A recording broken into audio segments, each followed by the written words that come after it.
قال الله تبارك وتعالى في كلامه المجيد أعوذ بالله من الشيطان الرجيم بسم الله الرحمن الرحيم ومن يرد الله أن يهديه يشرح صدره للإسلام ومن يرد أن يذله يجعل صدره ضيقا حرجا كأنما يصعد في السماء كذلك يجعل الله الرجس على الذين لا يؤمنون.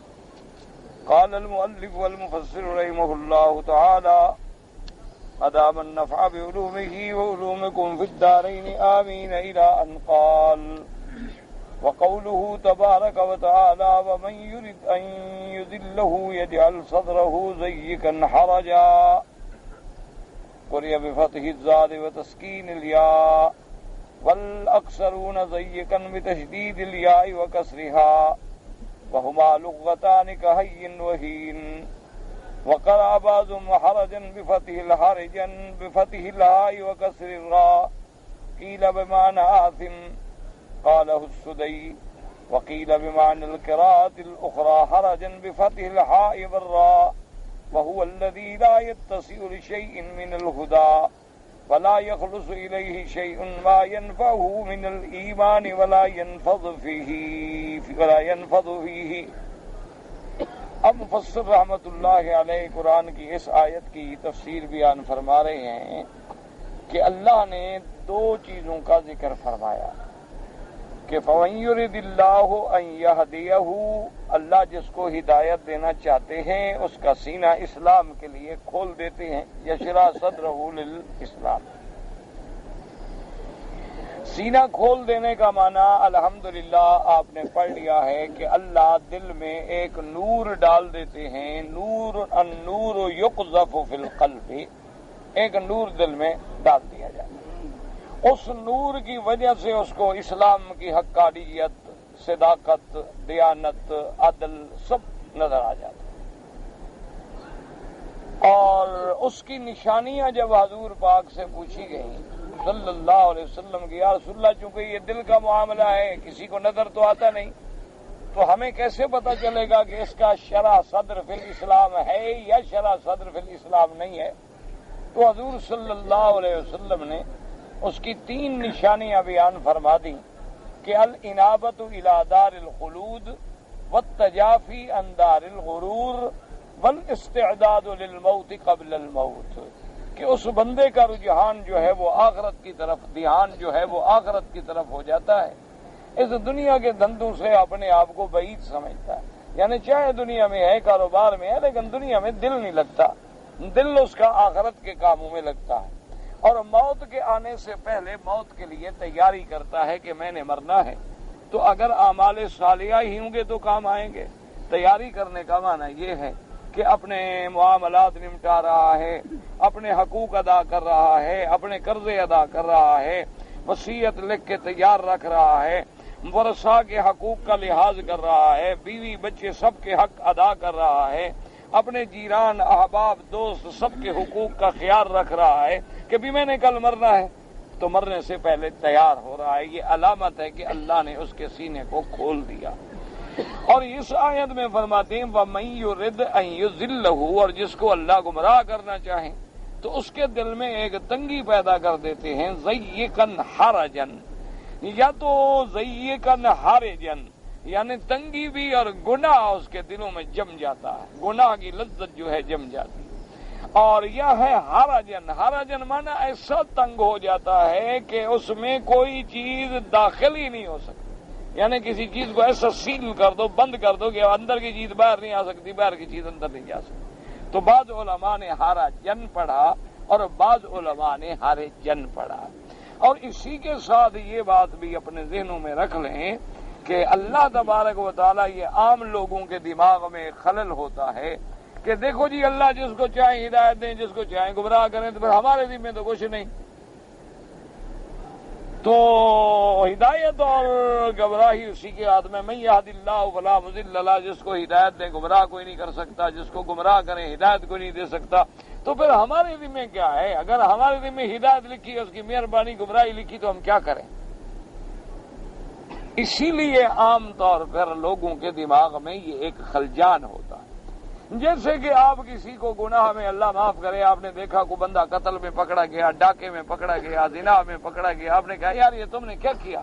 وہ کہتے ہیں جی کیا کریں، تقدیر کی مسئلہ ہے، بس تقدیر میں ایسا تھا، میری تقدیر ہی بھیڑی تھی۔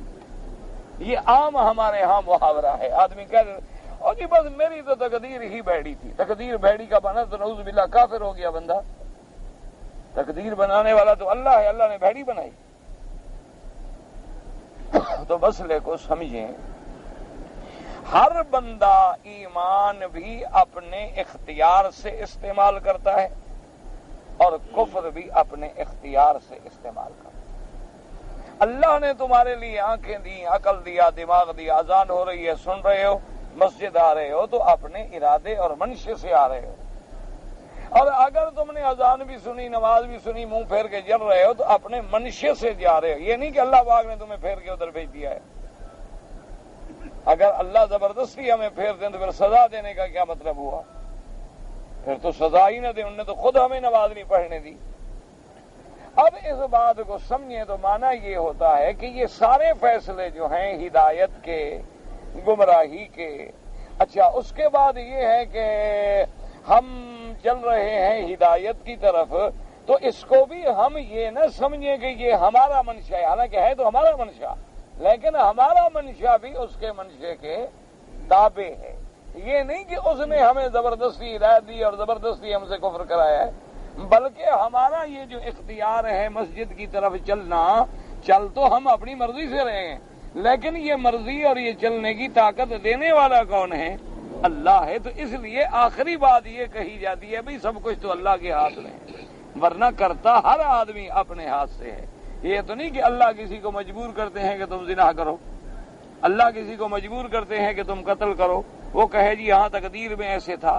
تقدیر کا معنی یہ ہے کہ چونکہ اللہ تبارک و تعالیٰ کا علم محیط ہے، ابھی بندہ پیدا بھی نہیں ہوتا، وہ جانتے ہیں کہ بڑا ہو کر یہ مسلمان بنے گا، یہ کافر بنے گا، یہ سعید بنے گا، یہ شقی بنے گا، یہ عابد بنے گا، یہ فاسق بنے گا، یہ متقی بنے گا، یہ گناہگار بنے گا، یہ اللہ سے ڈرنے والا بنے گا، یہ قاتل بنے گا، سب اس کے علم میں ہے، کیا آپ نے اپنے منشے سے ہے، لیکن چونکہ وہ جانتے ہیں اس لیے وہ لکھ دیتے ہیں کہ یہ سعید ہے، یہ شقی ہے، یہ صالح ہے، یہ طالح ہے، یہ عالم ہے، یہ جاہل ہے۔ اسی لیے ہر بات کو سمجھ لیں۔ اب یہ بات بھی یاد رکھیں کہ ہم اپنے اختیار سے جو چل رہے ہیں تو پھر ہمارا اختیار بھی اس کے اختیار کے تابع ہے، اگر وہ ہمارے اختیار کو سلب کر دے تو قادر ہے۔ وما تشاءون الا ان یشاء اللہ۔ تو اس لیے پھر جو مومن ہے وہ یہی کہتا ہے کہ یا اللہ اگر ہدایت دی ہے تو تو نے دی ہے، میری کیا طاقت ہے؟ اصل تو پھر ہدایت دینے والا تو ہے۔ ٹھیک ہے میں ہدایت میں چل رہا ہوں، لیکن یہ توفیق بھی تو نے بخشی ہے، تو اگر اپنے گھر میں نہ آنے دیتا تو میں کیسے آ سکتا تھا؟ تو اس لیے مومن کا قاعدہ یہ ہے۔ اس کی ایک مثال آسانی کے لیے سمجھ لیں کہ اللہ نے حکم دیا داؤد علیہ السلام کو کہ میرا شکر ادا کرو۔ اب داؤد علیہ السلام جناب رات دن شکر میں لگے ہوئے ہیں، عبادت میں لگے ہوئے، اور اس کے بعد انہوں نے عرض کیا کہ یا اللہ آپ کا حکم ہے کہ میں شکر کروں، وہ توفیق شکر من کا، یہ شکر کرنے کی توفیق بھی تو آپ دے رہے ہیں، اگر آپ میری زبان ہی نہ ہلنے دیں تو میں کیا کروں گا؟ آپ مجھے نماز ہی نہ پڑھنے دیں تو میں کیا کروں گا؟ وہ توفیق شکر من کا، یہ شکر کرنے کی توفیق بھی تو آپ کی طرف سے ہے، تو میں کیسے شکر کروں؟ اللہ نے فرمایا الآن شکرت یا داؤد، اللہ نے فرمایا داؤد اب تم نے شکر کیا کہ تم نے اپنی عاجزی کا اقرار کر لیا کہ یا اللہ میں تو عاجز ہوں، اگر نماز پڑھی ہے میں نے یہ بھی تو تیری توفیق ہے، اگر میں کعبے میں آ گیا یہ بھی تو تیرا کرم ہے، اگر مجھے مکہ مدینہ نصیب ہو گیا یہ بھی تو تیرا رحم ہے، یہ سب کچھ تو تیری وجہ سے ہو رہا ہے۔ تو اس لیے پھر اللہ تبارک و تعالیٰ اس بندے پہ راضی ہوتے ہیں۔ اچھا دوسری بات یہ سمجھیں کہ اگر اللہ کسی کو چاہیں ہدایت دے دیں وہ قادر ہیں، کسی کو چاہیں گمراہ کر دیں وہ قادر ہیں۔ اب سوال یہ پیدا ہوتا ہے کہ اس کو ہدایت کیوں دے دی، اس کو گمراہ کیوں کر دیا؟ یہ سوال تو وہ کرے جب آپ کے ملک میں کوئی تصرف کرے۔ دیکھیں نا میں نے آپ کی جیب سے اینک نکال لی، اب میں اس کو کھیل رہا ہوں، یوں کر رہا ہوں، آپ کہیں یار میری اینک کیوں توڑ رہے ہو؟ اگر اینک میری ہے تو میری مرضی، تو جب یہ ساری مخلوق اللہ کی ہے تو اللہ اگر اپنے ملک میں کوئی تصرف فرمائے تو اعتراض کرنے کا کسی کو کیا حق ہے؟ جس غلام کی جو ڈیوٹی لگا دی، کسی کو محمد مدنی کا ساتھی بنا دیا، کسی کو ابو جہل کا ساتھی بنا دیا، وہ تو اس کا ملک ہے، اپنے مملوک ہیں، غلام ہیں، عبد ہیں، جہاں سیٹ کرنا چاہے کر دے، جو ڈیوٹی لگائے اس کی مرضی ہے۔ لیکن یہ اس کا کمال عدل ہے، جو ہدایت کے قابل ہوتا ہے ڈیوٹی بھی اس کو ہدایت کی ملتی ہے، اور جو گمراہی کے لائق ہوتا ہے ڈیوٹی بھی اس کو گمراہی کی ملتی ہے۔ اب دیکھیں نا، مقناطیس ایک مادہ ہے، اس کے سامنے آپ سونا رکھ دیں، چاندی رکھ دیں، لوہا رکھ دیں، مقناطیس لوہے کو پکڑتا ہے لیکن سونے چاندی کو نہیں پکڑتا۔ اگر مقناطیس جانتا ہے کہ یہ سونا ہے، یہ چاندی ہے، یہ لوہا ہے، میں نے اس کو پکڑنا ہے، تو جو ساری مخلوق کا خالق ہے وہ بھی تو جانتا ہے کہ ہدایت کے قابل کون ہے اور ہدایت کے قابل کون نہیں ہے۔ اس لیے اس کا عین جو فیصلہ ہے، جس کو ہدایت عطا فرما دیں گے اس کا فضل ہے، اور اگر کسی کو ہدایت نہیں ملی تو یہ اس کا عدل ہے، یہ اس کا انصاف ہے۔ اسی لیے حکم ہے کہ ہر مومن کو جنت جو ملے گی تو اس کا فضل ہے۔ جنت ہمارے عمل سے تو نہیں ملے گی۔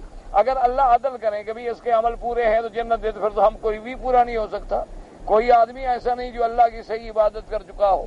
ما عبدناک حق عبادتک وما عرفناک حق معرفتک ما شکرناک حق شکرک اللہم لا نحصی ثناء علیک انت کما اثنیت علی نفسک۔ تو اب جب اللہ نے جنت دی تو گویا اللہ نے فضل فرما دیا۔ اس لیے مومن جب جنت میں جائے گا تو کہے گا الحمدللہ الذی ہدانا لہذا وما کنا لنہتدی لولا ان ہدانا اللہ، کہ اللہ تیرا شکر ہے کہ تو نے ہمیں جنت کا راستہ دکھلایا۔ اگر تو ہمیں جنت کا راستہ نہ دکھلاتا تو کتنے عقل والے ہیں جو جہنم میں کھڑے ہیں، کتنے پڑھے لکھے لوگ ہیں جو جہنم میں جا رہے ہیں، کتنی بڑی بڑی ڈگریوں والے ہیں جو کافر ہیں، یہودی ہیں، عیسائی ہیں، ہندو ہیں، وثنی ہیں، قادیانی ہیں۔ یہ تو تیرا کرم ہے کہ میرے جیسے جاہل کو تو نے مسلمان بنا دیا، تو نے اپنا راستہ دکھلا دیا، تو نے ہدایت کے طریق پہ چلا دیا اور صراط مستقیم کی پٹڑی پہ چڑھا دیا۔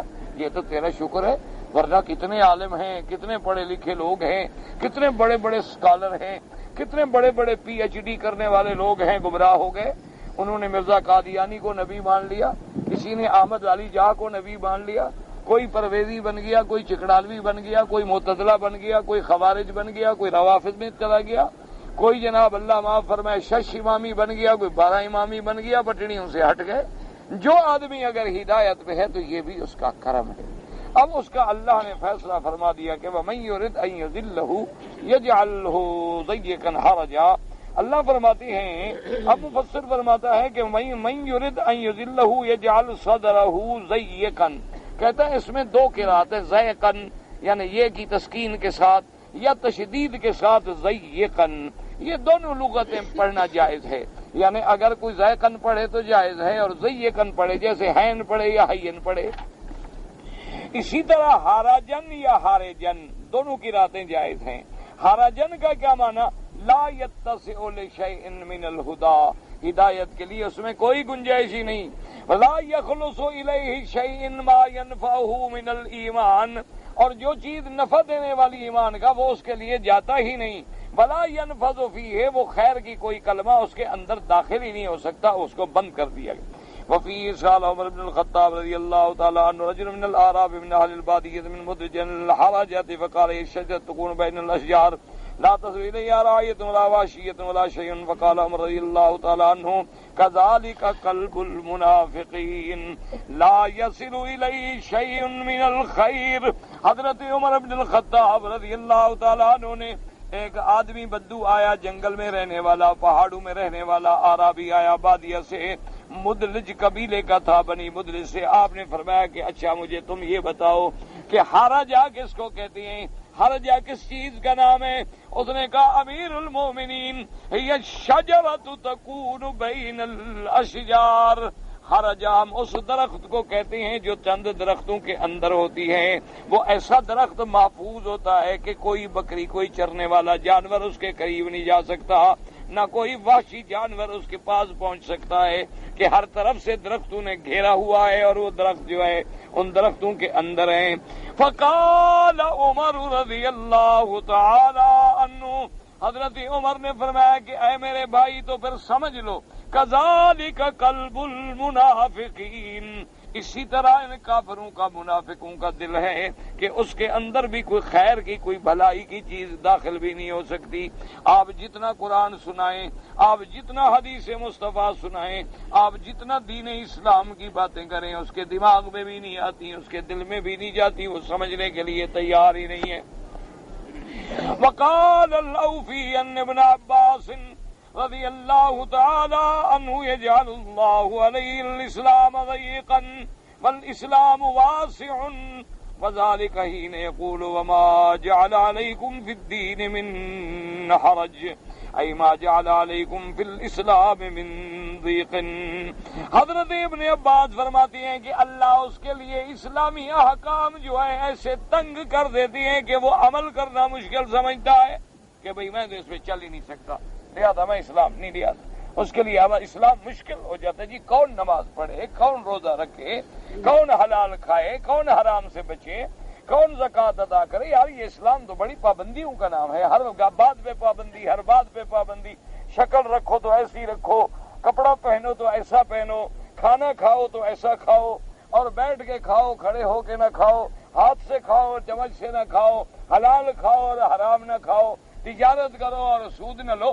یار اسلام تو بڑا مشکل مسئلہ ہے، یہ تو بڑا تنگ ہے، میں نہیں آ سکتا اس میں۔ تو اللہ اس کے لیے اسلام کو مشکل کر دیتے ہیں، اور جس کے لیے اللہ پاک راضی ہوتے ہیں تو اسلام پہ عمل کرنا آسان کر دیتے ہیں، اس کو اسلام پہ چلنا خیر ہو جاتا ہے۔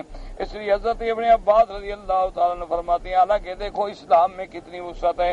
اللہ قرآن میں فرماتے ہیں وما جعل علیکم فی الدین من حرج، ہم نے دین کے اندر کوئی تنگی نہیں رکھی بلکہ دین میں ہم نے آسانی کر دی ہے۔ ما جعل علیکم من الاسلام من ضیق، اسلام نے اللہ نے کتنی آسانی کر دی ہے کہ اگر سفر ہے اللہ نے فرمایا کہ نماز بھی آدھی کر دو، اگر اندھیرا ہے تمہیں کعبہ نہیں ملتا، اسلام کہتا ہے تو اپنا عقل دوڑا، پھر جدھر تیرا دماغ آئے پڑھ لو، بس ہم نماز قبول کر لیں گے۔ اسلام کتنا اگر روزہ ہے فرمایا من کان منکم مریضا او علی سفر فعدۃ من ایام اخر، اگر تم مسافر ہو، بیمار ہو، رمضان کا مہینہ ہے تو کیا کرو؟ اللہ فرماتا ہے معاف مت رکھو روزہ۔ تمہیں خطرہ ہے کہ سفر میں مجھے وقت پہ افطاری نہیں ملے گی، سحری نہیں ملے گی، کھانا نہیں ملے گا، یا مشقت سفر نے مجھے پریشان کرنا ہے، اللہ فرماتا ہے کوئی بات نہیں، معاف ہے، بعد میں روزہ رکھ لینا، رمضان گزارنے کے بعد قضا کر لینا۔ اسی طرح اللہ تبارک و تعالی نے فرمایا وَإِن لَّمْ تَجِدُوا مَاءً فَتَيَمَّمُوا صَعِيدًا طَيِّبًا، اگر تم صحرا کے سفر میں ہو، روہی کے سفر میں ہو، پانی نہیں ملتا ہے، نماز کا وقت ہے، کیا کرو؟ فرمایا مٹی پہ ہاتھ مار کے تیمم کر کے پڑھ لو، میں نے قبول کرنی ہے نماز۔ فرمایا اگر جنابت ہو جائے، اگر جنابت بھی ہو گئی لیکن احتلام ہو گیا، پانی کوئی نہیں، فرمایا تیمم کر کے نماز پڑھ لو۔ اگر غسل کرنے میں خطرہ ہے کہ جان چلی جائے گی، پھر بھی تیمم کر کے نماز پڑھ لو۔ اللہ تبارک و تعالیٰ فرماتے ہیں بارش آ گئی ہے، پاؤں پھسلنے کا خطرہ ہے، فرمایا مسجد میں بھی نہ جاؤ، گھروں میں نماز پڑھ لو، میں تمہیں جماعت کا ثواب عطا کر دوں گا۔ ہر چیز میں اللہ نے وسعت رکھی ہے اسلام میں، دین کے اندر کتنی وسعت۔ اب اسی عمرے کو دیکھ لو کہ عمرہ ہے، افضل یہ ہے کہ باہر سے آؤ، پہلا کام عمرہ پورا کرو، لیکن کوئی تھکا ہوا آیا، اسلام کہتا ہے سو جاؤ، آرام کر لو، 2 گھنٹے 4 گھنٹے اٹھ کے آرام سے عمرہ کرو، کوئی جلدی کی بات نہیں۔ اچھا تم نے طواف کر لیا لیکن تھک گئے، صفا مروہ نہیں دوڑ سکتے، کوئی بات نہیں، احرام میں رہو، احرام کو نہ کھولو، صفا مروہ چاہے دوسرے دن دوڑ لو، حتیٰ کہ اتنی گنجائش ہے کہ ایک چکر ایک دن کر لو، دوسرا دوسرے دن کر لو، تیسرا تیسرے دن کر لو، 7 دنوں میں 7 چکر ختم کرو، تب بھی جائز ہے، لیکن رہو احرام میں، بس احرام سے نہ نکلو۔ اتنی وسعت، وضو کی ضرورت پڑ گئی چھوڑ دو، طواف کر رہے ہو وضو کی ضرورت ہو گئی چھوڑ دو، وضو کر کے پھر شروع کر لو، طواف کر رہے ہو اذان ہو گئی، نماز ہو گئی، نماز پڑھ کے پھر جہاں چھوڑا پھر شروع کر لو۔ اللہ نے ہر چیز میں وسعت رکھی ہے، لیکن جب اللہ ناراض ہو جائے تو پھر عمل کرنا مشکل نظر آتا ہے، دل تنگ ہو جاتا ہے، اور جب اللہ راضی ہو تو دین کے اندر وسعت نظر آتی ہے۔ اس لیے حضرت ابن عباس فرماتے ہیں وقال مجاہد والسدی ضيقا حرجا شاقا، حضرت مجھے سدی فرماتی ہیں اللہ اس کے دل کو ایسا تنگ کر دیتے ہیں، ضيقا مانا تنگ کرنا، حرجا مانا شاقا ہر بات میں شک کر رہا ہے، اور جی عذاب قبر کیسے ہوگا؟ یہ جی مولوی کہتے ہیں کہ قبر میں عذاب ہوگا، یہ سمجھ نہیں آتا عذاب قبر کیسے ہو۔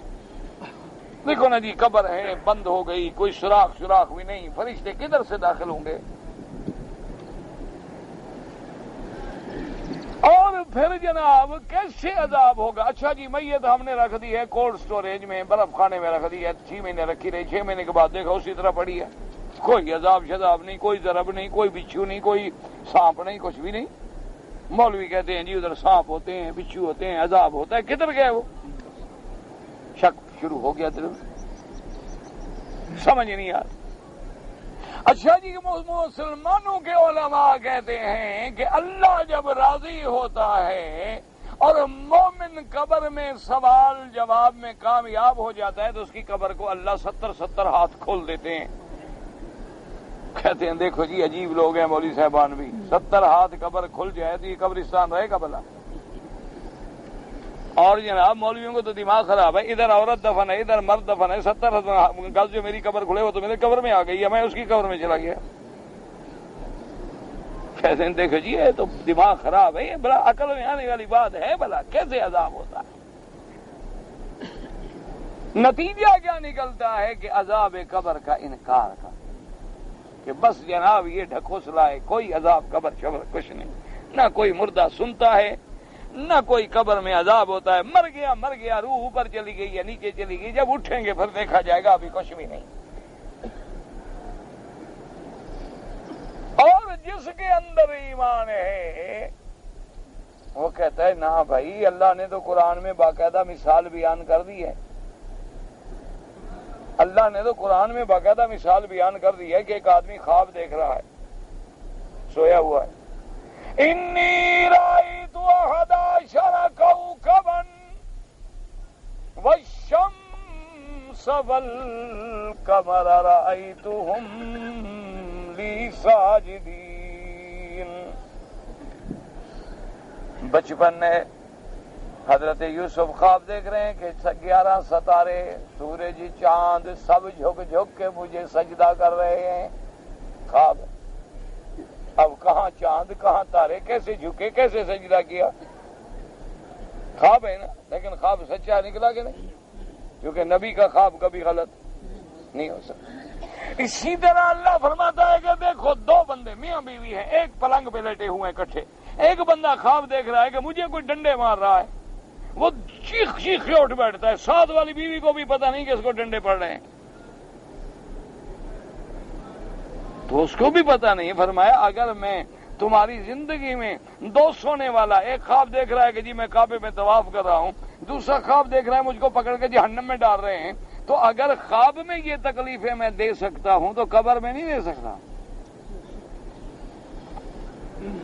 اور فرمایا یہ تو تم نے مٹی کا پہرا دیا قبر کا، میں تو تیری ماں کے پیٹ کے اندر بھی فرشتے داخل کر دیتا ہوں۔ هو الذی یصورکم فی الارحام کیف یشاء، وہاں تمہیں پتہ نہیں لگتا۔ اور فرمایا اگر تم میرے فرشتوں کو قبر میں جانے کا شک کرتے ہو تو جب مرنے کا وقت آئے تو سیمنٹ کے مکان تالے لگا کے بند کر کے بیٹھ جاؤ، دیکھو فرشتہ اندر آتا ہے کہ نہیں آتا۔ اس لیے فرمایا اینما تکونوا یدرککم الموت ولو کنتم فی بروج مشیدہ، اگر تم بڑے بڑے برج بنا کے سیمنٹ لگا کے بند کر کے بھی اندر بیٹھ جاؤ، لیکن جب روح قبض کرنا ہے تو میرے ملک کو کوئی نہیں روک سکتا۔ تو اگر فرشتہ روح قبض کرنے کے لیے وہاں داخل ہو سکتا ہے تو تیری قبر میں بھی داخل ہو سکتا ہے۔ جیسے وہ فرشتہ تم نے نہیں دیکھا، یہ بھی تم نے نہیں دیکھا، تم تو گلاب کا پھول لے کے خوشبو سونگھتے رہتے ہو، لیکن خوشبو تم نے کبھی نہیں دیکھی کہ کدھر ہے، پکڑ لو کبھی خوشبو کو ہاتھ سے، تمہارے اندر روح ہے جس سے تمہاری حرکت ہے، لیکن تم نے روح بھی اپنا کبھی نہیں دیکھا. تیرے ایک ایک نس میں نے روح ڈالا ہوا ہے، تم نے پھر اس کو بھی کبھی نہیں دیکھا. اس لیے قرآن کہتے ہیں لا اقسم بیوم القیامت ولا اقسم بالنفس اللوامہ ایحسب الانسان ان لن نجمع عظامہ بلا قادرین علی ان نسوی بنانا. اللہ فرماتا ہے یہ بندہ کہتا ہے کہ جب ہم مر جائیں گے ہماری ہڈیاں ریزہ ریزہ ہو کے بکھر جائیں گی، پھر ہڈیاں کیسے کٹی ہوں گی، اور یہ کیسے پتہ چلے گا کہ مولوی مکی کی ہڈیاں ہیں کہ مولوی مدنی کی ہڈیاں ہیں. اللہ نے فرمایا بدبخت، ہڈیاں تو بڑی چیز ہے، میں تو تیرے انگلیوں کے پور جو ہیں اس پہ جو نشان ہیں یہ تیرے مرنے کے بعد میں تو ان کو بھی نہیں بدلنے دوں گا. فرمایا تو کیسا بدبخت آدمی ہے، میرے سامنے اعتراض کرتا ہے. دیکھو میں نے تمہارے ہاتھ میں نشان بنائے، ساری کائنات میں ایک بندے کا دوسرے سے نہیں ملتا. اللہ نے فرمایا تو پھر یہ میں بنانے پہ قادر ہوں کہ ساری دنیا میں آج بھی اگر مجرم کو پکڑو گے تو ہاتھ سے پکڑو، کہ ساری دنیا میں شکل مل سکتی ہے، بلڈ مل سکتا ہے، خون مل سکتا ہے، دو باپ بیٹوں کا گروپ ایک ہو سکتا ہے، اور ساری دنیا میں ساری چیزیں مل سکتی ہیں، لیکن اللہ نے ایک نشان ایسا بنا دیا یہ نہیں مل سکتا. اور اللہ نے فرمایا جب تمہیں قبر سے میں دوبارہ اٹھاؤں گا پھر بھی وہی نشان تیرا ہوگا. جب میں تیرے ہاتھ کے خطوط نہیں بھولتا تو تیرے ہڈیوں کو کیسے بھولوں گا. میں تو پاک ہوں، میری صفت یہ ہے کہ لا یضل ربی ولا ینسا. اس لیے فرماتی ہے کہ انسان تو کہتا ہے کہ ہڈیاں کیسے جمع کریں گے، بلا قادر ہیں قادرین علی ان نسوی بنانا. فرمایا بل یرید الانسان لیفجر اماما یسأل ایان یوم القیامہ. یہ دیکھو میرے سامنے بندہ کھڑا ہو کے میرے سامنے فجور، میرے سامنے انکار، میرے سامنے بدبختی کا اظہار کرتا ہے، اور پھر کہتا ہے کہ اچھا قیامت ہے تو کب ہوگی. فرمایا فَإِذَا بَرِقَ الْبَصَرُ وَخَسَفَ الْقَمَرُ وَجُمِعَ الشَّمْسُ وَالْقَمَرُ يَقُولُ الْإِنسَانُ يَوْمَئِذٍ أَيْنَ الْمَفَرُّ. اللہ نے فرمایا پوچھتے ہو قیامت کب ہوگی، میں تمہیں بتاتا ہوں نشانی یاد رکھو. جب تیری آنکھیں چدھیا جائیں گی، جب چاند بے نور ہو جائیں گے، جب سورج چاند دونوں ایک جیسے ہو کے سیاہ ہو جائیں گے، بے نور ہو جائیں گے، مسودین مکورین، اور پھر سب کو میں گرا کے جہنم میں ڈال دوں گا. اس وقت پھر تمہیں پتہ لگے گا کہ قیامت ہے کہ نہیں ہے.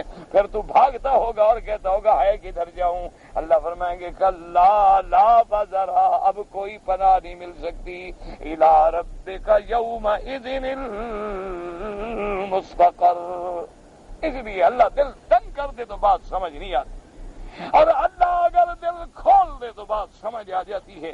کہ صحابی خود نماز پڑھ رہے ہیں، نماز پڑھتے ہوئے فرماتی ہیں کہ میرا ساتھ گھوڑا بندھا ہوا ہے، میں نماز پڑھ رہا ہوں، قرآن پڑھ رہا ہوں، گھوڑا اچھلنا شروع کر دیتا ہے، میں چپ کر جاتا ہوں، گھوڑا بھی چپ کر جاتا ہے، میں پھر قرآن شروع کرتا ہوں، گھوڑا پھر اچھلتا ہے.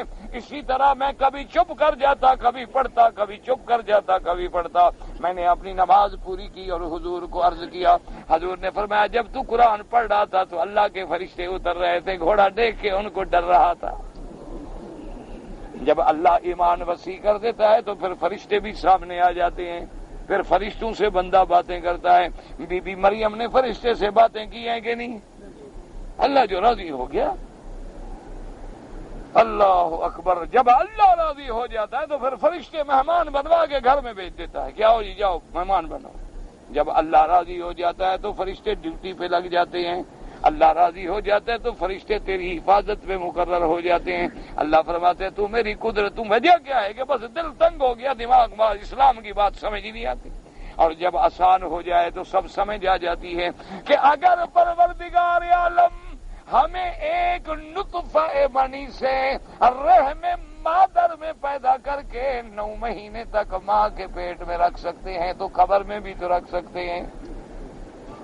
اگر ماں کے پیٹ میں ہمیں غذا دے سکتے ہیں تو چاہیں تو جنت کی نعمتیں قبر میں عطا فرما دیں، اور چاہیں تو عیسیٰ ابن مریم کو آسمانوں پہ بٹھا کے کھلا دیں، اس کی مرضی ہے، وہ مشکل ہے، بات سمجھ آ جاتی ہے۔ اور جب اللہ ناراض ہو جائے تو دل تنگ ہو جاتا ہے۔ من يرد ان يضله يجعله ضيقا حرجا كأنما يصعد في السماء، اور کیفیت ایسے ہوتی ہے کہ جیسے بلندیوں کی طرف لے جاؤ۔ حالانکہ دیکھو ساری زندگی ہم لوگ جب دیہاتوں میں ہوتے تھے، پنکھا نہیں، بجلی نہیں، گرمی ہو جائے تو کیا کرے، امید ہے آج 4 پائی چھت پہ ڈال دو یار، ذرا اونچی جگہ ہوں گے تو ہوا لگے گی، اچھا یار 4 پائی ذرا ادھر اونچی جگہ پہ لے جاؤ۔ تو یہ تو پتہ نہیں تھا نا کہ اونچا ہونے سے تو الٹا آکسیجن کم ہو جاتا ہے، یہ تو اب جدید علوم کہہ رہے ہیں نا کہ جی آپ ہوائی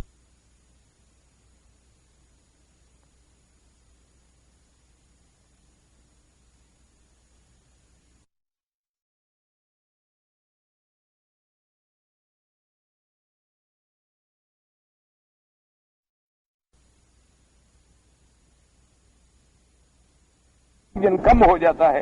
جو ہارٹ کے مریض ہیں وہ ذرا خیال رکھیں، زیادہ سفر نہ کریں، یا اپنا آکسیجن کا پمپ جو ہے ساتھ رکھیں، تاکہ ایسا نہ ہو کہ آکسیجن کی کمی میں ان کا ہارٹ ٹربل ہو جائے۔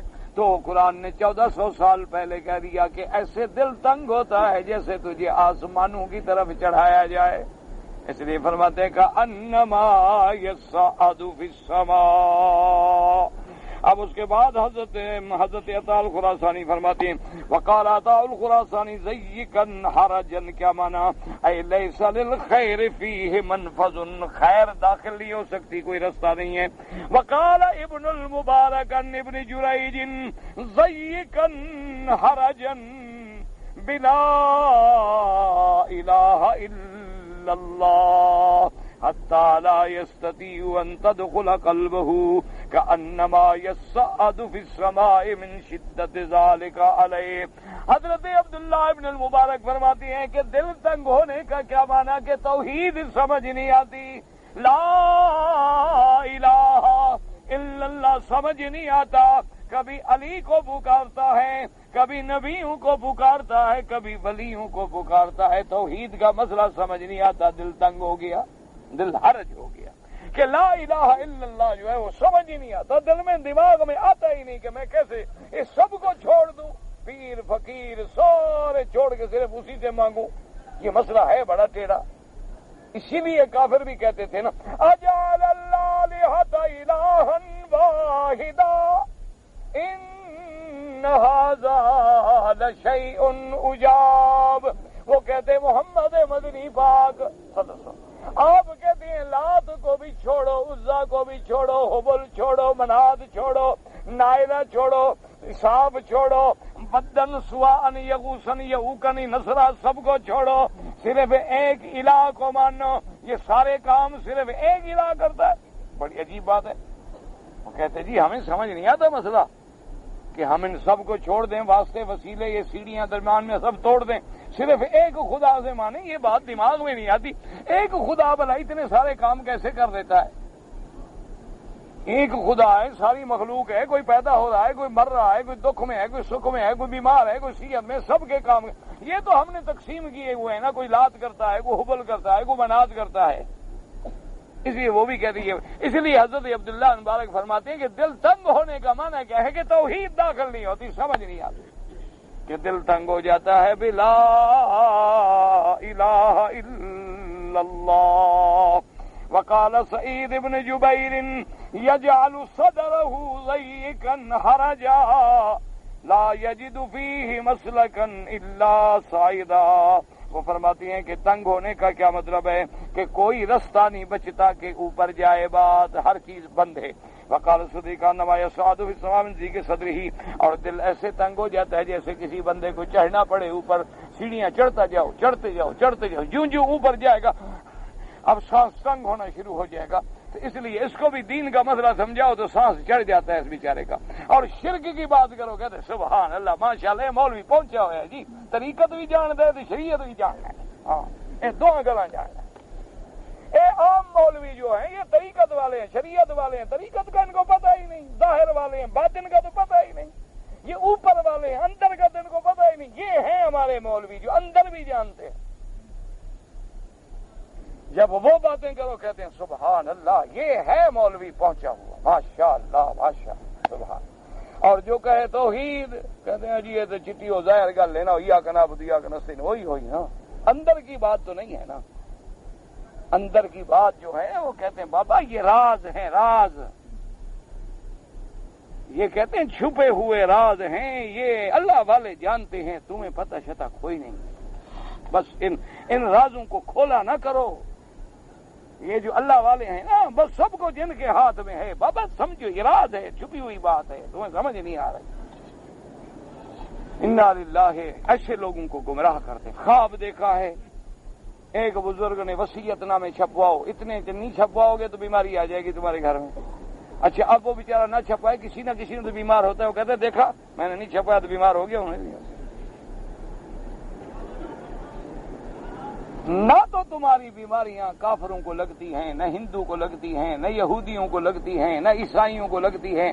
وہ بدبخت روز ترقی کر رہے ہیں، مسلمانوں کو قتل کر رہے ہیں، مسلمانوں کی بے حرمتیاں کر رہے ہیں، مسلمانوں کے خون کی ندیاں بہا رہے ہیں، ان کو تو کچھ بھی نہیں ہوتا. یہ تمہارے پیر فقیر جن کے جن تابع ہیں، موکل تابع ہیں، اس میں اعظم کے عامل ہیں، یہ قیامت میں پکڑے نہیں جائیں گے. جب تمہارے پاس جن تھے تو جن کو بھیجو، دو چار کافروں کا رگڑا تو نکالو نا، کہ یہ صرف مسلمانوں کو مارنے کے لیے تم نے رکھے ہوئے ہیں. وہ جی فلاں بزرگ کے جن تابع ہیں، جن وہ جو چاہتے ہیں نا جی بس حکم دیتے ہیں جن کو کہ بھئی موکل کو بھیجتے ہیں، بس پکڑ کے لے آؤ، ایک منٹ میں حضرت مشکل ساری حل کر دیتے ہیں. اور یار ان کو پکڑو نا، کسی کافر کا رگڑا دیں اور کشمیر کا مسئلہ حل کروا دیں. ہمارے روزانہ وہاں مسلمان شہید ہو رہے ہیں، مسلمانوں کی عزتیں لٹ رہی ہیں، ان کو جوش نہیں آتا. ان کی پیری فقیری کس کام آئے گی؟ اور روز ہماری عصمتوں سے کھیلا جا رہا ہے. کہیں دیکھو جہاں جہاں نظر ڈالو مشرق مغرب میں مسلمان کا خون بہایا جا رہا ہے. مسلمانوں کی عزتوں اور عصمتوں سے کھیلا جا رہا ہے. اور ایسے ظلم و ستم کر کے اب آپ کو تو پتہ نہیں نا، آپ تو ابھی اسی جھگڑے میں ہیں نا کہ کل شریف کریں یا نہ کریں. آپ تو ابھی اس سے نہیں نکلے ہیں نا ماشاءاللہ. اور جی مولوی صاحب 7 جمعراتیں کرنا جائز ہے یا ناجائز ہے؟ وہ بابا جس مولوی کو روٹی ملے گی وہ کہے گا ناجائز ہے، جس کو نہیں ملے گی وہ کہے گا جائز ہے. سیدھی بات ہے، پیٹ کا مسئلہ ہے، اقتصادی مسئلہ ہے. جس مولوی کے گھر میں گندم اپنی ہے، دانے اپنے ہیں، وہ کہے گا بدعت ہے. جس کے گھر میں نہیں ہے وہ کہے گا بابا ایسا نہیں کرو گے تو تمہارا باپ دادا قبر سے نکل کے رات آئے گا تمہارے گھر میں جوتے مارے گا، پھر تمہاری مرضی. رات مجھے ملا تھا، وہ کہہ رہا تھا کہ حلوہ بھیجو.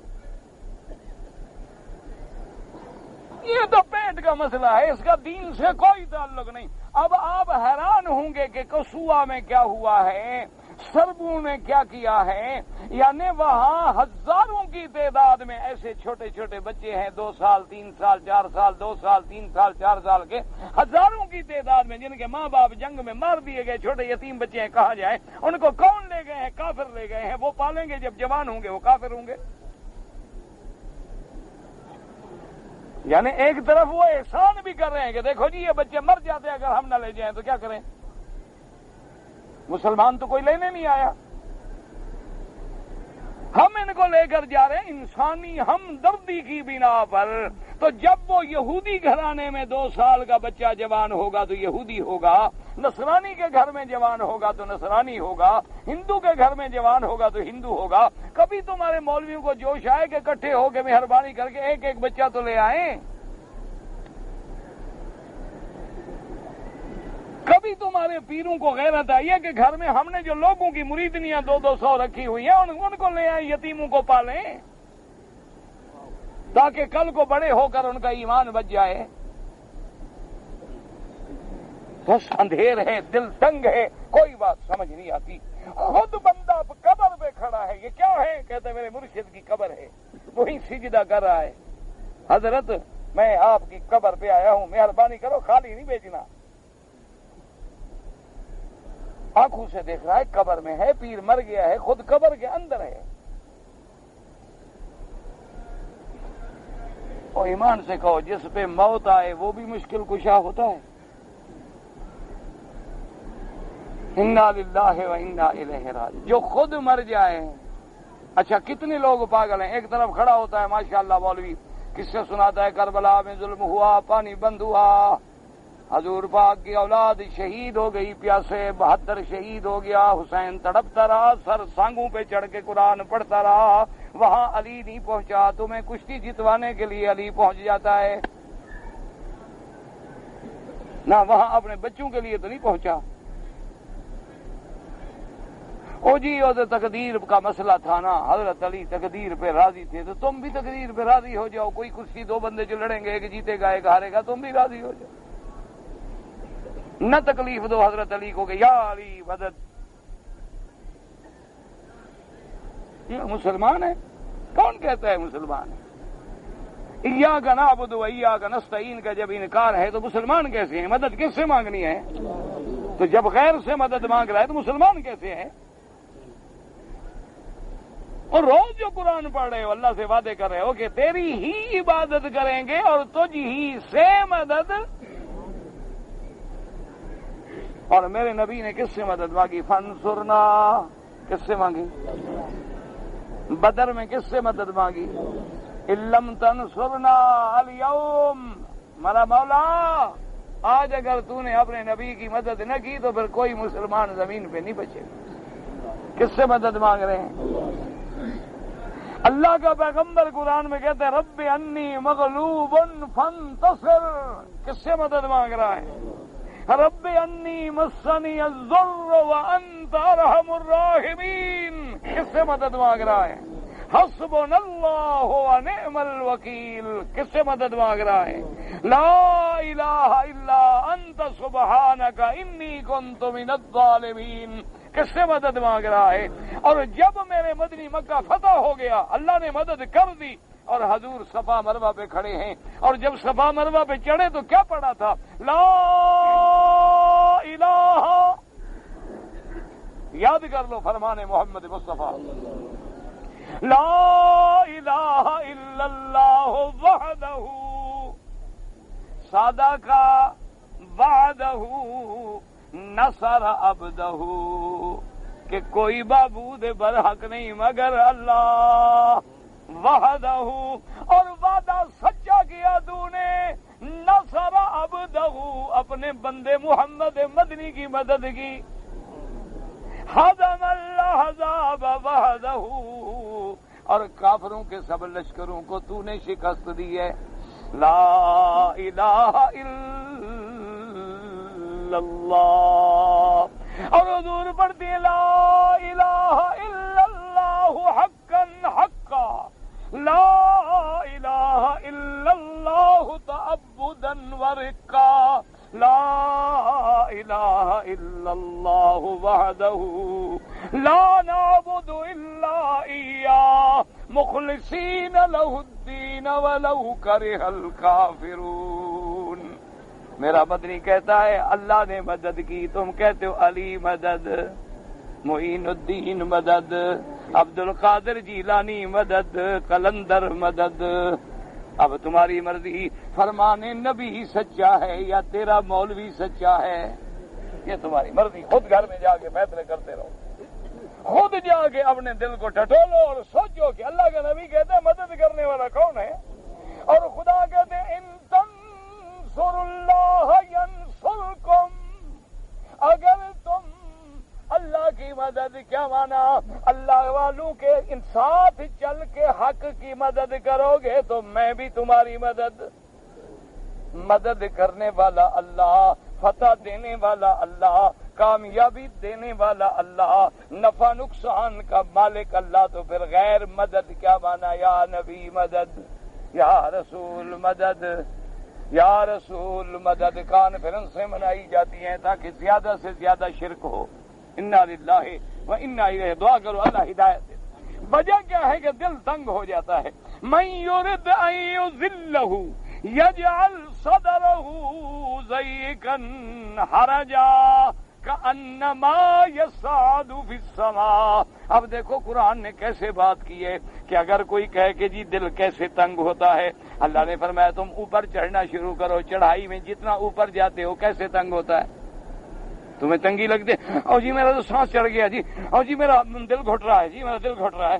فرمایا وہاں تمہیں پتہ لگتا ہے یہی دین کا مسئلہ ہے۔ جب توحید آئے نا اور تمہیں یوں شروع ہو جائے سمجھو شرک ہے اندر، جب توحید ہو اور تمہیں چوٹ لگے وہاں بھی نہ سنو بات، سمجھو اندر بلا کھڑی ہے کوئی۔ زخم ہو اور نمک ڈالو تو لگتا ہے نا، ایسے نمک ڈالو تو کچھ۔ جب توحید کی تلوار چلتی ہے اور اندر شرک ہو تو دکھنا تو ہے، اور جن کے اندر توحید ہے وہ تو ان کا دل تو ٹھنڈا ہوتا ہے نا۔ سبحان اللہ، یار آج جو توحید کا سبق سن لیا ایمان تازہ ہو جاتا ہے۔ اس لیے فرماتی ہیں قطع الخراسانی رحمت اللہ علیہ، اس کے بعد وہ فرماتے ہیں کانما یصعد فی السماء فی ذیک مرجہ، وقال تعالی الخراسانی کانما یصعد فی السماء یقول مسروق مثل لا یستطیع صدر السماء، جیسے کوئی آسمانوں کی طرف نہیں چڑھ سکتا اسی طرح یہ توحید کی طرف نہیں آ سکتا۔ وقال الحکم ابان کے انما یصعد فی السماء وکما لا یستطیع ابن آدم یبلغ السماء فکذلک لا یستطیع توحید ولیبان قلب اللہ بقلبہ۔ حضرت ابن عباس فرماتے ہیں کہ جیسے آدم کی اولاد کو ایسے چڑھاؤ تو آسمانوں پہ نہیں چڑھ سکتا، اسی طرح توحید کے کلمہ بھی نہیں پڑھ سکتا جب تک اللہ توحید دل میں نہ ڈالے، توحید بھی سمجھ نہیں آ سکتی۔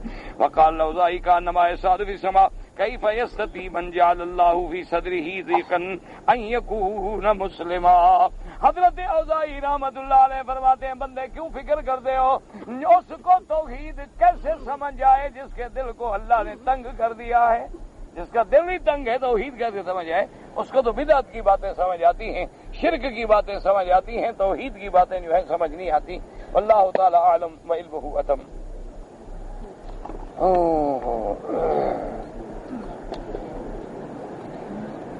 کہتے جی کہ میں نمازیں قضا جو ہیں میرے ذمے میں پڑھ رہا ہوں، اگر عصر کے بعد قضا پڑھوں، ویسے بہرحال امام ابو حنیفہ رحمۃ اللہ علیہ کے نزدیک افضل یہ ہے کہ آپ مغرب کے بعد پڑھیں، عصر کے بعد مغرب تک کوئی نماز بھی نہ پڑھی جائے۔ گو بعض فقہائے احناف نے اجازت دی ہے کہ قضا پڑھ سکتا ہے، لیکن بہرحال افضل یہی ہوتا ہے کہ مغرب کے بعد اور اسی طرح سورج نکلنے کے بعد۔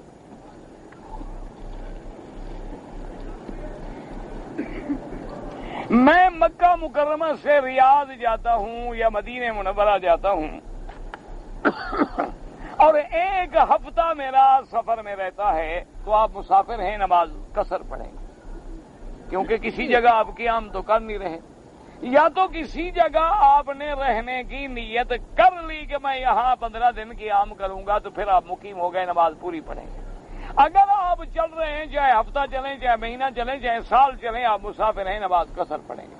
قصر نماز کا معنی کیا ہے کہ اگر تم نے نماز اکیلی پڑھی یا امام بھی مسافر ہے تم بھی مسافر ہو، اگر امام مقیم ہے اس کے پیچھے تم چلے گئے پھر نماز پوری پڑھو گے، یعنی تم مسافر ہو، کہیں جا کے گاڑی تم نے کھڑی کی، کسی قہوے پر مسجد ہے، مسجد میں چلے گئے، اب امام تو مقیم ہے نا، وہ تو مسافر نہیں ہے، وہ 4 نمازیں پڑھائے گا تو تم بھی 4 نمازیں پڑھو گے، یہ 4 رکعتیں پڑھو گے۔ اچھا بعض لوگ ایسے ہوتے ہیں، مثلا ظہر کی نماز ہے، امام مقیم ہے، 2 رکعتیں پڑھا چکا ہے، یہ مسافر جا کے مل گیا، اس نے 2 رکعتیں پڑھی ہیں، تو اب یہ نہیں کہ سلام پھیر دے، اب اس کو 2 رکعتیں پوری کرنی ہیں، کیونکہ امام کے پیچھے آنے کے بعد یہ امام کے تابع ہو گیا ہے، حالانکہ یہ مسافر ہے، اس نے 2 پڑھنی تھی، اتفاق سے اس کو ملی بھی 2 رکعتیں ہیں، لیکن امام کی نیت کتنے کی تھی؟ تو ہم امام کے اتنے تابع ہیں کہ اب اپنے حکم پہ نہیں چل سکتے، اب اسی امام، یہی تو ہم بار بار کہتے ہیں کہ بابا امام کا خیال رکھا کرو، لوگوں کو اماموں کی بات سمجھ نہیں آتی تو ہم کیا کریں؟ اللہ نے تو ایسا پابند کیا کہ دن میں 5 دفعہ پھیرا دلا رہے ہیں سبق کو کہ امام کے پیچھے، امام کے پیچھے، امام کے پیچھے، اور جو امام کا ہے خبردار آگے پیچھے نہیں ہلنا۔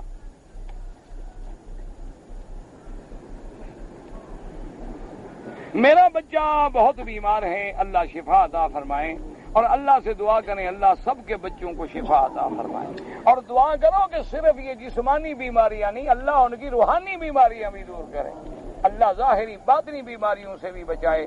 سب سے بڑی بیماری ہوتی ہے کفر کی، شرک کی، نافرمانی کی، والدین سے بے حیائی کی، مصائب کی، سب سے بڑی بیماریاں تو وہ ہیں، ان کے لیے دعا کرو۔ اور یاد رکھو یہ جو تکلیفیں بھی ہیں یہ بھی اس کی رحمت ہے. وہ راضی ہوتا ہے تو تکلیف دے کے ہمیں دھو دیتا ہے. دیکھو نا کپڑا گندا ہو جائے دھوبی کے بعد بیچتے ہو نا تو وہ پہلے اس کو صابن سے یار یہ صابن سے تو نہیں کہتا ہے نہیں اس کو ایسا کرو کہ کلورکس ڈالو. کلورکس سے بھی نہیں کہتے ہیں اچھا اس کو آگ پہ چڑھاؤ گرم پانی میں ڈالو اس میں کہتے ہیں نہیں تھوڑا تیزاب بھی ڈالو. تو جتنے گناہ ہوتے ہیں ذرا رگڑا لگا کے اللہ صاف کر دیتے ہیں کہ میرے پاس بندہ جب آئے تو صاف ہو کے آ جائے تاکہ میں اس کے گناہ معاف کر دوں. یہ جتنی تکلیفیں ہوتی ہیں یہ بھی کفارہ ہے. کفارہ ہے سیئات ہے. اسی لیے آپ نے دیکھا ہے نا کہ کوئی عرب جب آئے گا آپ کو دعا کرنے کہے گا طہور انشاءاللہ طہور لا باس طہور انشاءاللہ یعنی تیری یہ بیماری تیرے گناہوں سے پاکی کا ذریعہ بنے گی انشاءاللہ. اللہ تمہیں گناہوں سے پاک کر دیں گے. ہمیں ہر حال پہ اللہ کے حکم پہ راضی رہنا چاہیے لیکن ہم عاجز ہیں برداشت نہیں کر سکتے. اس لیے دعا مانگنی چاہیے کہ اللہ شفا عطا فرما. یا اللہ مہربانی فرما ہم رگڑے کے قابل نہیں بغیر رگڑے کے معاف کر دیں. وہ قادر ہے نا وہ چاہے تو آپ ایسی رحمت فرما دیں.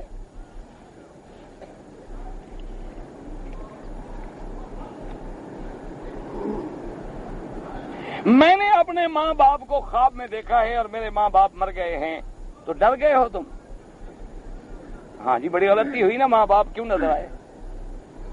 اچھا ماں باپ نے کچھ کہا تو نہیں کہ مولوی کے بعد جاؤ اور کوئی ختم کرواؤ؟ چاول چھاولوں کا ماں باپ نے کوئی حکم نہیں دیا. اور ماں باپ کو دیکھا تو اچھی بات ہے. اللہ کے بندے کو ڈرنے والی بات ہے. تم نے ماں باپ کو خواب میں دیکھا ہے تو اچھی بات ہے. شکر کرو کہ تمہیں ماں باپ نظر آ گئے. اچھی بات ہے کوئی بری بات تو نہیں ہے. ہم جب غسل کرتے ہیں تو اس وقت ہمیں کلمہ پڑھنا چاہیے یا نہیں پڑھنا چاہیے؟ تم کافر ہوتے ہو نا. جب آدمی میاں بیوی سے ملتا ہے تو دونوں کافر ہو جاتے ہیں. پھر غسل کے وقت کلمہ پڑھ کے مسلمان ہوتے ہیں. یعنی کتنا جاہل ہے آدمی کہ باہر کلمہ نہیں پڑھتا. کب پڑھ رہا ہے؟ جب ننگا حمام میں کھڑا ہے. ایسا احمق بھی آپ نے دیکھا ہے دنیا میں؟ وہ بھی ادھر کلمے پڑھنے کا کیا تعلق ہے؟ وہ کلمے پڑھنے کی جگہ ہے غسل کرنے کی جگہ ہے. کوئی عقل کرو. عجیب مسئلے ہیں لوگوں نے گھڑے ہوئے.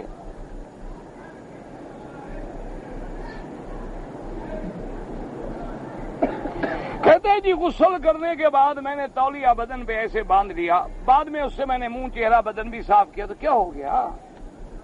وہ تو تم نے غسل کر لیا نا. اللہ کے بندے پاک تو ہو گئے ہو تم. باقی تو پاک پانی ہے تمہارے بدن کے ساتھ. کوئی حرام پانی تو نہیں ہے. یہ بڑا بیچاروں کو فکر ہے کہ جی وہ کپڑا ادھر جو لگ گیا تھا شرم گاہ پہ وہ لگ گیا منہ کو. وہ جو تمہارا ہاتھ ادھر لگ گیا ہاتھ بھی کاٹ کے پھینک دو. نہ اللہ نے عقل نہیں دیا ہے کہ سارا مولوی مکی کے ذمہ ہے. نہ یہ سارا ٹھیکہ آپ نے مجھے کہتے ہیں جی مولوی مکی پکڑ جاتا ہے ناراض ہو جائے. آج بھی مجھے ایک ساتھی کہہ رہا تھا حضرت آپ غصے میں آ جاتے. او بھائی اللہ کے بندے مثلا میں طواف کرنے جا رہا ہوں تمہیں اسی وقت سلام یاد آیا ہے. اچھا میں طواف کر کے فارغ ہو کے چھپ کے ادھر بیٹھا ہوں کچھ پڑھ رہا ہوں تو کچھ تمہیں بھی عقل چاہیے کہ علیحدہ جو بیٹھے ہیں تو کچھ پڑھ رہے ہوں گے. فارغ ہو جائیں تو میں بات کروں. وہ یاد السلام علیکم. اب آخر میں لاکھ مولوی بن جاؤں اندر وہ بلوچ والا خناس تو ہے نا میرے اندر بھی. وہ جتنا میں مولوی بن جاؤں کچھ بن جاؤں وہ اندر جو ایک اندر وہ خناس جو کھڑا ہے شیطان بلوچوں والا وہ تو آخر نہیں نکلتا. وہ کسی وقت وہ مردہ اندر سے پھر زندہ ہو جاتا. میں کہتا جاؤ دفع ہو جاؤ کیا بلا ہے. وہ بھائی میں پڑھ رہا ہوں بسم اللہ الرحمن الرحیم یاسین والقرآن الحکیم. السلام علیکم یہ مسئلہ پوچھتے ہیں. اچھا جی فرمائیے. اس کو بتا دیا بسم اللہ الرحمن الرحیم یاسین والقرآن الحکیم انک صراط مستقیم ادھر. اور جی السلام علیکم اور صاحب مسئلہ پوچھ رہا ہے. اچھا جی مہربانی کرو کیا ہے جی. اور جی میں نے یہ اچھا ٹھیک بسم اللہ الرحمن الرحیم یاسین ادھر سے میں کہ دفع ہو. اب کیا کروں گا. وہ اللہ کے بندے کچھ ہمیں بھی عقل ہونا چاہیے کہ ایک آدمی قرآن پڑھ رہا ہے سلام نہ کرو. ایک آدمی کھانا کھا رہا ہے سلام نہ کرو. دور بیٹھ جاؤ کھانا کھانے دو فارغ ہو جائے السلام علیکم. ایک آدمی طواف کر رہا ہے عبادت ہے طواف نماز ہے. تمہارا کوئی ایسا کام اٹک گیا ہے تو پوچھ لو ورنہ بعد میں آرام سے پوچھ لو. اسی لیے اب دیکھو جی کپڑا بدن کو لگ گیا تیرا ہاتھ بھی تو روز بدن کو لگتا ہے نا. کچھ نہیں ہوتا خدا کے بندے کچھ نہیں ہوتا. تولیہ بھی پاک ہے تم بھی پاک ہو منہ بھی پاک ہے کوئی ڈر نہیں.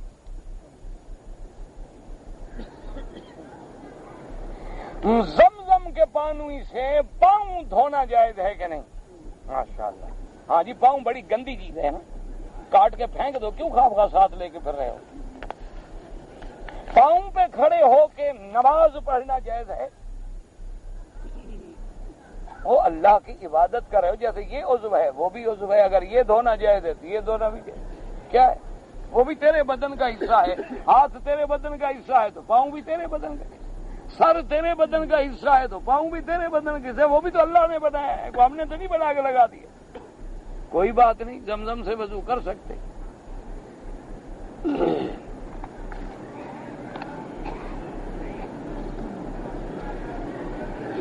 میں اپنے والدین کی طرف سے صدقہ دینا چاہتا ہوں، حرم پاک میں دوں یا پاکستان میں؟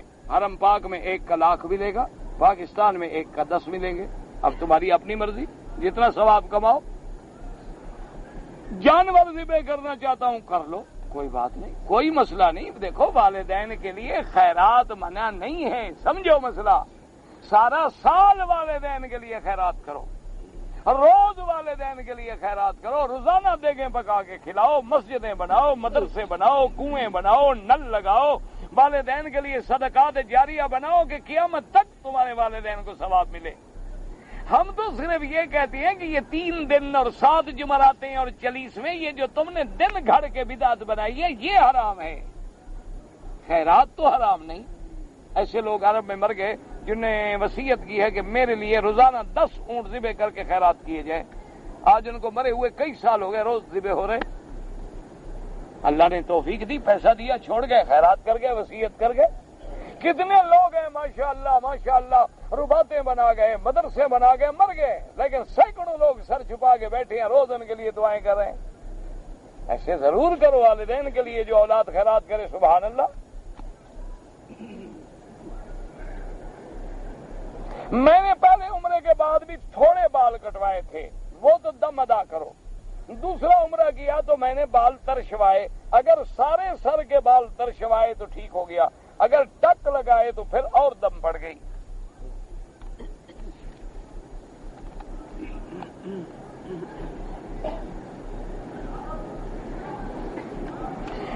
نماز میں نیت کرتے ہیں 4 رکعت یا 2 رکعت سنت مطابعت رسول منہ طرف قبلہ۔ سنت ہوتی ہی مطابعت رسول ہے، سنت مانا کس کا طریقہ؟ حضور کا طریقہ، تو جو پڑھ رہا ہے تو کس کے طریقے پہ چل رہا ہے؟ زبان سے کہنے کی تو کوئی ضرورت نہیں ہے۔ جو بھی ہم سنت پڑھتے ہیں، سنت کا معنی ہی یہ ہوتا ہے کہ طریقہ رسول اللہ صلی اللہ علیہ وسلم۔ نماز سب اللہ کی ہے، لیکن اس کے طریقے بدلانے والے کون ہیں؟ محمد الرسول اللہ صلی اللہ علیہ وسلم۔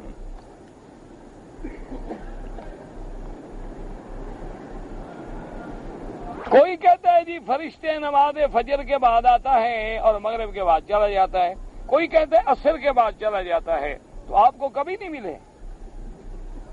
یار اتنا عرصہ ہو گیا آپ کو حرم شریف رہتے ہوئے، ابھی اس مقام پر بھی نہیں پہنچے ہو؟ کمال ہے، لوگوں کو تو اللہ کا نبی ملتا ہے، ٹکٹ کہتا ہے مجھے دو، پھر تمہارے دفتر میں آؤں گا، تمہیں فرشتے بھی ابھی نہیں ملے، کمال کی بات ہو گئی۔ بہرحال عصر کے بعد کا تو کوئی نہیں، مغرب اور فجر کا بعد کا حدیث میں ہے کہ کچھ ملائکہ اللہ کے ایسے ہیں جن کی ڈیوٹی ہے وہ سارے دن کی ڈیوٹی پوری کر کے چلے جاتے ہیں، پھر فرشتے آتے ہیں جو ساری رات کی ڈیوٹی کر کے صبح کو چلے جاتے ہیں۔ تو عصر کے بعد تو ہم نے نہیں پڑھا، آپ نے کہیں پڑھا ہے تو اللہ عالم۔ اگر کسی آدمی کو جن کا اثر ہو جائے تو وہ کیا کرے؟ اللہ سے دعا کرے اور سورۃ البقرہ پڑھے، آخری قرآن کی جو تو صورتیں ہیں، قل اعوذ برب الفلق، قل اعوذ برب الناس، سورۃ فاتحہ، آیت الکرسی، یہ پڑھ کے دم کرو، انشاءاللہ جن نکل جائیں گے۔ لیکن یہ بھی دیکھنا کہ واقعی جن کا اثر ہے یا ویسے اس نے کوئی آپ سے کام کروانا ہے اور جن کا بہانہ ہے۔ اکثر یہ ایک بات یاد رکھو، 99% بہانہ ہوتا ہے۔ کسی لڑکی کی تم شادی کر رہے ہو نا، وہ وہاں نہیں چاہتی تو لڑکی کو جن ہو جائے گا ضروری، تو اس سے پوچھ لو کہ بابا کیا چاہتی ہو، جو ہاں کہتی ہے وہاں شادی کر دو، جن اسی دن بھاگ جائے گا۔ یہ اکثر 99% تو جھوٹ ہوتا ہے، کبھی کبھی سچ بھی ہوتا ہے۔ اگر سچ ہو تو علاج اللہ کا قرآن ہے، اور تو ہم جانتے کچھ نہیں، اور ہمیں کچھ پتہ نہیں ہے، اور کوئی جن بھوت نکالنے والا کہ ہوں تو وہ جانے، تم جانو، ہمیں تو بابا کچھ نہیں آتا۔ ہم تو صرف اتنا جانتے ہیں کہ اللہ کا قرآن ہر بیماری کا علاج ہے۔ بی بی زبیدہ نے جو نہر کھودی تھی وہ کہاں ہے؟ آپ نے توڑنی ہے کیا؟ نہیں، توڑنی ہے یا کھودنی ہے آپ نے مزید؟ مسئلہ پوچھنے کی وجہ بھی تو مجھے بتائیں نا. اگر آپ نے کھودنی ہے تو چلو میں آپ کو لے چلتا ہوں، چلو کھدائی شروع کرتے ہیں.